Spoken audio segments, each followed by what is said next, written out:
All right, this is exercise number 6, and it is bicep curls. And again, I've explained, and I will explain again, that you go from the larger muscle groups into progressively smaller muscle groups for the upper body because the smaller muscle groups assist the larger ones. So if you did the smaller ones first or in a different order, then they will fail and the bigger muscle groups will not. And so if you do the bigger muscle groups first, even though the smaller ones are assisting, the bigger muscle groups go to the failure, and then when you get to these smaller groups, they can fail on their own. But you wouldn't want to do it in reverse. You don't want to do the smaller muscle groups first and then the larger ones. It's larger to smaller. So that's why this is exercise number 6 and not exercise number 1. Okay, that said, your legs are in a split stance position about hip distance apart. You're going to do one arm at a time on this, and this is my warm-up set of 10 reps. So I'm taking a moderate weight that I can do 10 reps with. I'm going to place my elbow right in the center of my thigh for support, and then I'm curling on a 45-degree angle so I can bring the weight right to my chest and then extend all the way down. Breathing out as you come up, breathe in as you go down. It always helps to breathe out through your mouth. It makes sure you're getting the out breath out, which will help the lift. This is 7, and 8, 9, and 10. And I'm going to go right to the other side because I don't have to rest. The other side was resting as I did the one side. That's always how it works when you're doing single sides at a time. The one side's resting, so you don't have to do that 10-15 second rest in between. This side's resting as I'm doing this one. Okay, 5. Breathe out. 6, 7.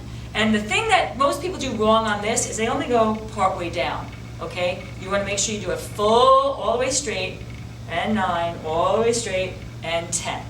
Alright, so again, that was my first set, moderate weight. That was setting the movement pattern and getting the muscle engorged with blood. And so it prepares me for the second, third, and fourth set of the 5 reps. Okay, this would be a challenging weight for me. 1, and 2. All the way down straight. 3, 4, and 5. Good. Now I'll go to the other side. This side's going to rest as I'm working this side. 1. And again, because you're doing individual sides, we're not symmetrical, and so one side is usually stronger than the other. And so you want to use the weight that the weaker side is challenged by the 5th rep. So even if the stronger side might be able to do more, don't do more until the weaker side can. And then by that way, you're correcting for imbalances. This is my second set. 2, 3, 4, and 5. Good, that side was resting, so I can go right to my left side. Second set, breathe out, straight down. 2, 3, 4, and 5. Good. And then finishing off, third set of 5. Now this weight is actually a little bit light for me. I probably could do a 17 because my form, you can see with some of the other exercises I already demonstrated that when I'm using the right weight, you start to see me shaking already right now. It would be a challenge to get up that last rep.